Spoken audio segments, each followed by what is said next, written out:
বন্ধুরা, বিটকয়েন একটা খুব ক্রুশিয়াল জায়গায় এসে দাঁড়িয়ে গেছে এবং এই জায়গা থেকে বোথ সাইড কিন্তু আমরা লিকুইডেশন দেখতে পেতে পারি। And at the same time আমরা স্টক মার্কেটের মধ্যে অর্থাৎ ইউএস স্টক মার্কেটের মধ্যে একখানা বিয়ারিশ ডাইভারজেন্স দেখতে পাচ্ছি। এর কতটা এফেক্ট ইন ফিউচার ক্রিপ্টো মার্কেটের মধ্যে পড়বে এবং কি হবে এক্স্যাক্টলি সেটা আজকে আমি আপনাদেরকে বলার চেষ্টা করব। এবং এর আগেও কিন্তু আমি আপনাদেরকে ক্রিপ্টো মার্কেট সংক্রান্ত এক্স্যাক্ট প্রেডিকশন দিয়েছি, এখনো কিন্তু যতটা সম্ভব প্রেডিকশন দেওয়া পসিবল আমরা দেব। সেই সাথে টপ যে সমস্ত অল্ট কয়েন্সগুলো আছে সেগুলোর মধ্যেও কিন্তু আমরা সিগনিফিকেন্ট কিছু চেঞ্জেস দেখতে পাচ্ছি, সেগুলো সম্পর্কেও আলোচনা করব। আর জুন মাস শুরু হতে চলেছে, জুন মাসের কোন টাইমটায় সবচেয়ে বেশি ভলাটিলিটি দেখা যাবে, কি কারণে দেখা যাবে সেইগুলো সম্পর্কে বলবো। কিছু বড় ইভেন্টস আছে সেগুলো আপনারা জানতেই পারবেন আজকের ভিডিও থেকে। তো অত্যন্ত ইম্পর্টেন্ট হতে চলেছে আজকে ভিডিওটি, একটু স্কিপ না করে দেখুন। ভিডিওটি দেখার পর ভালো লাগলে অবশ্যই ভিডিওটিকে লাইক করে দিন, চ্যানেলটিকে সাবস্ক্রাইব করে বেল বাটনটিকে টিপে দিতে পারেন যাতে করে এই ধরনের কন্টেন্ট আপনারা ডেলি পেয়ে যান। আর প্রতিটি ভিডিওর নিচে ডেসক্রিপশনে আপনারা আমাদের টেলিগ্রাম চ্যানেলের লিঙ্ক পাবেন, যেখানে সবার আগে সকল নিউজ আপনারা পেয়ে যান এবং আপডেটসই শুধুমাত্র নয়, অনেক গুরুত্বপূর্ণ অ্যানালিসিস আপনারা সেখানে পান। সাথেই আপনারা যদি আমাদের প্রিমিয়াম চ্যানেলে জয়েন করতে চান তাহলে সেখানে বিভিন্ন পোস্ট এবং প্রফিট আপডেটের তলায় আপনারা মডারেটর আইডি পাবেন, সেখান থেকে জয়েন হতে পারেন। আর নিচে ডেসক্রিপশনে আপনারা আমাদের অল্টারনেটিভ ইউটিউব চ্যানেল অর্থাৎ বং ক্রিপ্টোর লিঙ্ক পেয়ে যাবেন, সেখানে অবশ্যই সাবস্ক্রাইব করে রাখুন। তো বন্ধুরা, আমি ওম, আপনারা দেখছেন বং ক্রিপ্টো 2.0। চলুন শুরু করা যাক।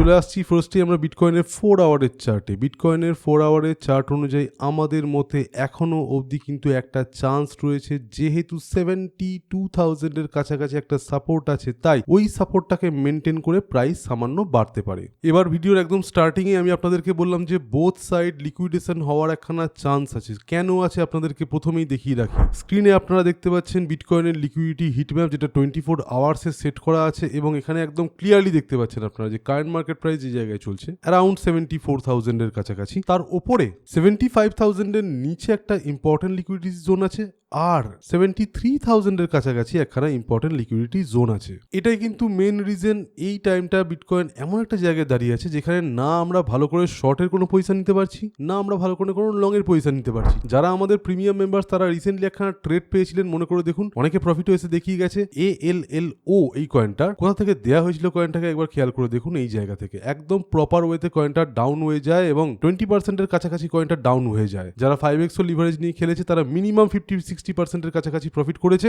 শেষ অবধি যারা টিকে গেছে তারা তো আরো বেটার প্রফিট করেছে এবং তারপর দেখুন মার্কেট কিভাবে বাউন্স করে গিয়েছে, আবার কিন্তু এন্ট্রি পয়েন্টে প্রাইস চলে আসছে। তো বন্ধুরা, এখন এইটাই হয়ে দাঁড়িয়েছে মেন প্রবলেম। এখন বিটকয়েন যে জায়গায় দাঁড়িয়ে আছে, অল্ট কয়েন্স এর মধ্যেও কিন্তু আমরা time to time ups and downs দেখতে পাবো। এবার বন্ধুরা আমরা চলে আসছি একটা খুব ইম্পর্টেন্ট চার্টে, যেটা হচ্ছে SPX 500 এর চার্ট। চার্টটা রিসেন্টলি ব্যাপক হারে বাড়ছিল, আপনারা প্রত্যেকে জানেন, এবং দুদিন কিন্তু S&P 500 বন্ধ আছে। আজকে রবিবার, কালকে আবার মার্কেট খুলবে অর্থাৎ ইউএস স্টক মার্কেট খুলবে এবং ফার্স্টেই যেটাকে ফেস করবে সেটা হচ্ছে একখানা বিয়ারিশ ডাইভারজেন্স। দেখতেই পাচ্ছেন প্রাইস এখানে হায়ার হাই বানাচ্ছে, RSI এর মধ্যে আমরা লোয়ার হাই দেখতে পাচ্ছি। এই যে একটা বিয়ারিশ ডাইভারজেন্স আছে, এই বিয়ারিশ ডাইভারজেন্সের এফেক্ট কিন্তু আমরা পরবর্তীকালে বিটকয়েনের মধ্যে দেখতে পেতে পারি। যদি স্টক মার্কেট এখান থেকে ফল করে যায় তাহলে অবশ্যই ক্রিপ্টো মার্কেটও ফল করবে এবং আমাদের মতে লোয়ার সাইড লিকুইডিটি যেটা আছে সেটাকে আগে টাচ করবে, অর্থাৎ 73,000 কে টাচ করে আরো নিচে। ঠিক এর আগের ভিডিওতে যেরকম বলেছিলাম যে ডাউন চলে যাবে, সেই ডাউন কন্ডিশনটা কিন্তু আমরা দেখতে পাবো। অ্যারাউন্ড 72,000 এর কাছাকাছি এসে কিন্তু বিটকয়েন দাঁড়াতে পারে এবং তার পরবর্তীকালে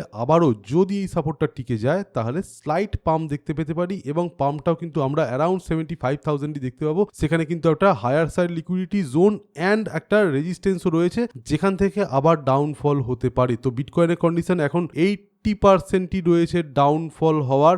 30% to 20% এর কাছাকাছি একটা চান্স আছে, যেখানে আমরা মনে করছি $75,000 ওপর যদি প্রাইস কোনোভাবে উঠে আসতে পারে তাহলে হয়তো এখান থেকে ইমিডিয়েট ডাউনফলটাকে বিটকয়েন অ্যাভয়েড করতে পারবে। এবার জুন মাসে আমরা প্রায় পা রাখতে চলেছি। কাল থেকে মার্কেটের মধ্যে কি ধরনের চেঞ্জ আসবে সেটা আমি আপনাদেরকে প্রথমেই বলেছি যে ইউএস এবং ইরান ওয়ার নিয়ে জুন মাসে কিন্তু একখানা মিটিং আছে। দেখতেই পাচ্ছেন জুনের 5 তারিখে Iran war, next US Iran meeting. এই মিটিংটার উপর অনেক কিছু ডিপেন্ড করে আছে। পরবর্তীকালে স্ট্র্যাটেজি কি হবে সেটা কিন্তু আমরা পরবর্তীকালে এই 5 তারিখের পর বুঝতে পারবো। 10 তারিখে ইউএস সিপিআই ডাটা আসবে, সিপিআই এর উপর বেস করে আবার 17 তারিখে ইন্টারেস্ট রেট আসবে। তার মাঝখানে ফিফা ওয়ার্ল্ড কাপ 2026 এবং ফিফা ওয়ার্ল্ড কাপ রিলেটেড যে সমস্ত কয়েনগুলো আছে সেখানেও কিন্তু আমরা পাম্প দেখতে পেতে পারি। রিসেন্টলি এই সমস্ত কয়েন নিয়েও কিছু হাইপ তৈরি হওয়ার চেষ্টা হচ্ছে। তো আমরা যদি মনে করি যে কিছু এমন কয়েন সাজেস্ট করবো, সেগুলো আপনাদেরকে কিন্তু ভিডিওতে এবং টেলিগ্রামে জানাবো। তাই অবশ্যই অবশ্যই আমাদের টেলিগ্রাম চ্যানেলে জয়েন হয়ে থাকবেন এবং আমাদের চ্যানেলগুলোকে ফলো করুন প্রপার ওয়েতে। কোনো রকমের যদি প্রবলেম হয়, কোনো রকমের সমস্যা অথবা কোনো কোয়েশ্চেন থাকে আমাদেরকে কমেন্ট বক্সে জানান। তো বন্ধুরা, আমরা মনে করছি 17 তারিখে ইন্টারেস্ট রেট যদি পজিটিভ আসে কোনোভাবে, তাহলে মার্কেট ডেফিনেটলি বাড়তে পারে। এর আগের ভিডিওতে আমরা এটা নিয়ে কভার করার চেষ্টা করেছিলাম এবং বলেছিলাম যে ট্রাম্পের সরকার আস্তে আস্তে ইন্টারেস্ট রেট কমানোর দিকে যেতে পারে। যদি সেটা হয় এবং তার সাথে কোয়ান্টিটেটিভ ইজিং একই সাথে হয়, তাহলে কিন্তু ইন ফিউচার আমরা প্রাইসের মধ্যে হাইক দেখতে পেতে পারি। তবে আবারও বলছি, আজকেই টেলিগ্রামে আমি আপনাদেরকে একটা খুব ইম্পর্টেন্ট পোস্ট করেছিলাম, যেখানে যারা শর্ট টার্মের ট্রেডার আছে তাদের প্রফিট টেকিং জোনগুলো দেখানো হয়েছিল এবং বলেছিলাম যে এই প্রফিট টেকিং যদি চলতে থাকে তাহলে কিন্তু 2027 এর ফার্স্টের দিকে অবধি কিন্তু এই বিয়ারিশ কন্ডিশনটা টিকে যাবে। তার কারণ অনেকেই আছে যারা রিয়েলাইজড প্রফিট এখনো অবধি গেনে করছেন, অর্থাৎ বিটকয়েন যে প্রাইস থেকে অনেকটা উঠে এসছে সেই প্রাইসের অনেক বড় বড় বায়ার আছে যারা কিন্তু এখনো রিয়েলাইজড প্রফিটকে টেক করছে। তো যতদিন ক্রিপ্টো মার্কেটে আনরিয়েলাইজড প্রফিটের পরিমাণটা রিয়েলাইজড প্রফিটের চেয়ে কম থাকবে, ততদিন কিন্তু আমরা দেখতে পাবো যে মার্কেট ডাউনওয়ার্ডই চলছে। আনরিয়েলাইজড প্রফিট পরবর্তীকালে বাড়লে হয়তো মার্কেটের মধ্যে চেঞ্জ আসতে পারে, ইন ফিউচার সেটা দেখা যেতে পারে।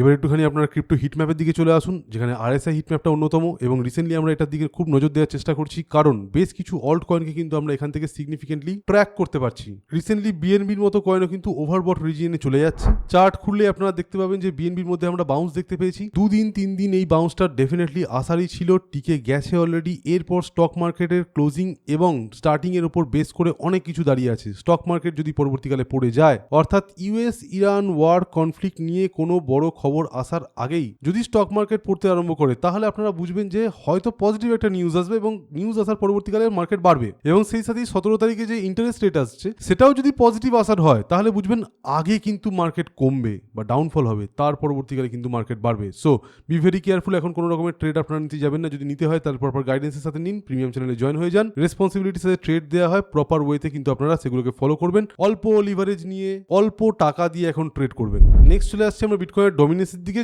ডমিনেন্সের চার্টের উইকলি ক্যান্ডেলে আমরা সিগনিফিকেন্ট ফল দেখতে পেয়েছি। আমরা মনে করছি অল্ট কয়েনের মধ্যে বেশ কিছু অল্ট কয়েনের মধ্যে এর টেন্ডেন্সি দেখতে পাওয়া যাবে। তবে বিটকয়েনের প্রাইস যদি দুম করে পড়ে যায়, তাহলে কিন্তু ইমিডিয়েট আমরা পাম্প দেখতে পাবো না। এবার কোন ধরনের অল্ট কয়েন বাড়তে পারে? যেমন বিএনবি বেড়েছে, রিসেন্টলি বেশ কিছু কয়েনের আপনাদের কাছে নামও নিয়েছিলাম। ইন ফিউচার যদি আমরা মার্কেটকে আরো পজিটিভ যাওয়ার মতো পর্যায়ে দেখি, তাহলে ডেফিনেটলি সেগুলো আপনাদেরকে বলে দেবো এবং টেলিগ্রামে আর ইউটিউবে কিন্তু আমরা অ্যানাউন্স করে দেবো সেই সমস্ত কয়েনের নাম। আজকে ডেটে দাঁড়িয়ে টপ 100 কয়েনের মধ্যে আপনারা যদি কোনো কয়েনের শর্টিংও করতে চান, তাহলে সেটাও কিন্তু করবেন না। লোয়ার সাইড লিকুইডিটি থাকা মানে কিন্তু এই নয় যে মার্কেট ইমিডিয়েট পড়ে যাবে। যদি আপনাদের শর্টিং ইজিলি করতে হয়, তাহলে একটা কাজ করতে পারেন, একটু যেগুলো লোয়ার র্যাঙ্কিং এর কয়েন আছে 100 থেকে 200 অথবা 200 থেকে 300, এই সমস্ত কয়েনের মধ্যে আপনারা নিতে পারেন শর্টের পজিশন, যেগুলো হঠাৎ করে বেড়েছে। সেখানে যদি আপনারা বিয়ারিশ ডাইভারজেন্স দেখতে পান, তাহলে 8-10% কাছাকাছি আপনারা একখানা শর্টের পজিশন সেখানে বানাতে পারবেন এবং সেটা আপনারা এমইএক্সির মতো যে সমস্ত এক্সচেঞ্জ আছে যেখানে এই সমস্ত কয়েনের পারপেচুয়াল পান, সেখানে আপনারা শর্টিং করতে পারেন। আদারওয়াইজ আপনারা কিন্তু লং এর দিকেই যাবেন, কয়েকদিন ওয়েট করে যাবেন। আমাদের মতে সেটাই হবে একদম বেস্ট স্ট্র্যাটেজি। নেক্সট আমরা ইথিরিয়ামের দিকে চলে আসছি। ইথিরিয়ামের ডেলি চার্টে চলে গেলে আপনারা দেখতে পাচ্ছেন যে প্রাইস সিগনিফিকেন্টলি ফল করেছে, RSIও ফল করে গিয়েছে, কমপ্লিট সিচুয়েশন বিয়ারিশ। কিন্তু শর্ট টার্মের জন্য যদি আপনারা 4 ঘন্টার চার্টে যান, তাহলে দেখবেন এখানে একটা স্লাইড বুলিশ ডাইভারজেন্স তৈরি হচ্ছে এবং দেখতেই পাচ্ছেন এখানে প্রাইস লোয়ার লো বানিয়েছে। RSI এর মধ্যে কিন্তু আমরা হায়ার লো দেখতে পাচ্ছি। যদিও এক্ষেত্রে বলি আপনাদেরকে, যত এই মিডিলে ক্যান্ডেলের সংখ্যা বাড়ে, তত এই ধরনের ডাইভারজেন্সের অ্যাকিউরেসি কমে। তাই নর্মালি 7-8টা ক্যান্ডেল হলে সেটা ঠিক আছে। এই এতগুলো ক্যান্ডেল যেখানে 4 ঘন্টায় পৌঁছে গেছে, সেখানে এই যে ছোট্ট একটা পাম্প দেখা গেছে, সেটাই এনাফ। এর পরবর্তীকালে $2120 কাছাকাছি গেলে ইথিরিয়াম কিন্তু একখানা রেজিস্ট্যান্সকে ফেস করবে, যে রেজিস্ট্যান্সটাকে কিন্তু আবারও ফল হতে পারে। তাই ইমিডিয়েট বেসিসে লং এর পজিশন কিন্তু আপনারা ইথিরিয়ামের মতো কয়েনও নিতে যাবেন না। নেক্সট TRX বা ট্রন কয়েনের মধ্যে আমরা একটা বুলিশনেস দেখতে পাচ্ছি। মনে করছি যে ট্রন কয়েনটা বাড়তে পারে এবং ট্রনের একটা সিগনিফিকেন্ট ব্যাপার হলো এটাই যে ট্রন যখন একটা হার্ড ফল দেখায়, তার পরবর্তীকালে কিন্তু একটা হার্ড রিকভারিও দেখায়। তো ট্রনের মধ্যে যারা লংয়ের দিকে যাওয়ার চেষ্টা করছেন, তাদেরকে বলে রাখি অ্যারাউন্ড 359 অর্থাৎ 0.359 আপনারা কিন্তু একটা টার্গেট নিয়ে চলতে পারেন এবং কয়েকদিনের জন্য হলেও ট্রন হয়তো বাড়বে। $0.341 একখানা স্টপ লস রাখতে কিন্তু একদম ভুলবেন না। আবারও বলি, আমি কোনো ফাইন্যান্সিয়াল অ্যাডভাইজার আপনার নই। ট্রেড যদি আপনাকে করতে হয়, আপনাকে নিজের অনুযায়ী বা নিজের মত অনুযায়ী করতে হবে। ক্রিপ্টো মার্কেটের ট্রেডিং একটা খুব রিস্কি কাজ, তাই নিজের ক্যাপিটালকে বাঁচিয়ে প্রপার নলেজের সাথে যদি আপনারা ট্রেড করতে পারেন, তবেই কিন্তু আপনাদের পরবর্তীকালে প্রফিট হবে, আদারওয়াইজ নয়। এবার রিসেন্টলি বেশ কিছু কয়েনের মধ্যে আমরা ভালো রকমের ইনফ্লো দেখতে পাচ্ছি, যার মধ্যে ALLO এই কয়েনটা আছে, যার মধ্যে ল্যাব আছে, জেডিসি এবং অন্ডো হাইভের মতো কয়েনও আছে। এগুলো দেখে কিন্তু সঙ্গে সঙ্গে আপনারা ট্রেড নিতে যাবেন না। অন্ডো কয়েনের চার্ট একটু যদি চলে আসেন তাহলে আপনারা ক্লিয়ারলি দেখতে পাচ্ছেন যে এর মধ্যে যে ভলিউমটা এসেছিল সেটা এবার ড্রাই হয়ে যাচ্ছে, অর্থাৎ আস্তে আস্তে শুকিয়ে যাচ্ছে। এটা কিন্তু ডাউনওয়ার্ড যাবে। হাইভ কয়েন কিন্তু অলরেডি একটা সাপোর্ট পেয়েছে, সামান্য এটা এখান থেকে বাউন্স করতে পারে, তবে আমরা এটাকে ইমিডিয়েট বেসিসে ট্রেড নেওয়ার যোগ্যতায় দেখছি না। তো এইরকমই কিন্তু আপনাদেরকে যখনই ট্রেড নিতে যাবেন আগে চার্ট দেখবেন, চার্ট দেখে যদি মনে হয় যে হ্যাঁ বাড়তে পারে অথবা পড়তে পারে তবেই কিন্তু সেখানে আপনারা ট্রেড নেবেন, আদারওয়াইজ নয়। বাকি বন্ধুরা, সোমবার দিন স্টক মার্কেট ওপেন হওয়ার পরবর্তীকালে অনেক কিছু ক্লিয়ার হবে, আর তার পরবর্তীকালে আলটিমেট ক্লিয়ার হবে 5 তারিখে এবং 17 তারিখে ইন্টারেস্ট রেটটা খুব ইম্পর্টেন্ট, যেগুলোর দিকে আমাদের নজর থাকবে এবং প্রতিটি আপডেট সবার আগে আপনারা আমাদের চ্যানেলে এবং টেলিগ্রামে পেয়ে যাবেন। তো ভিডিওটি ভালো লেগে থাকলে লাইক করতে ভুলবেন না, চ্যানেলটিকে সাবস্ক্রাইব করে দিন এই ধরনের কন্টেন্ট ডেলি পাওয়ার জন্য। টেলিগ্রামেও জয়েন হয়ে যান, যার লিঙ্ক আপনারা নিচে ডিসক্রিপশনে পেয়ে যাচ্ছেন, আর কমেন্ট বক্সে নিজেদের মতামত জানান। তো আজকের মতো এখানেই। Thank you for watching our video. Stay safe, happy investing, by.